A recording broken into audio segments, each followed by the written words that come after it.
घने वन के बीच पवन की गूंज से पेड़ झूम रहे थे। पांडवों में सबसे बलवान भीम उस दिन गंधमादन पर्वत की ओर जा रहे थे, हनुमान जी के आशीर्वाद से दुर्लभ सौगंधिक फूल लाने के लिए।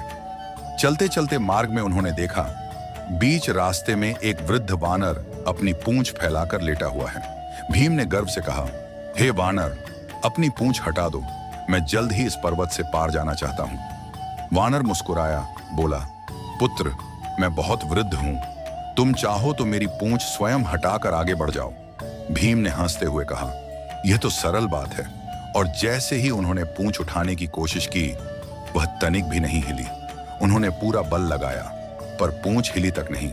तब भीम चकित हो उठे, यह कैसा वानर है जिसकी पूंछ भी पर्वत समान भारी है। उनके भीतर विनम्रता जागी और उन्होंने कहा, हे महावीर, आप कोई साधारण वानर नहीं हो सकते, कृपया अपना असली रूप दिखाएं। तभी आकाश में दिव्य प्रकाश फैल गया और वृद्ध वानर का रूप विलीन होकर सामने प्रकट हुए। प्रभु हनुमान, उनका तेज सूर्य के समान था। उनके स्वर से वन गूंज उठा, भीम, मैं तेरा ही भ्राता हूं, पवन पुत्र हनुमान, तेरा बल मेरा ही अंश है। भीम की आंखों में आंसू आ गए। उन्होंने चरणों में प्रणाम किया। हनुमान ने कहा, जब तू युद्ध भूमि में गरजेगा, मैं तेरे ध्वज पर रहकर तेरी रक्षा करूंगा।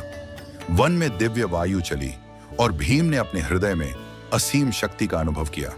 वह दिन था जब बल और भक्ति का संगम हुआ, जब भीम का अभिमान विनम्रता में बदला और हनुमान का आशीर्वाद अमर हुआ।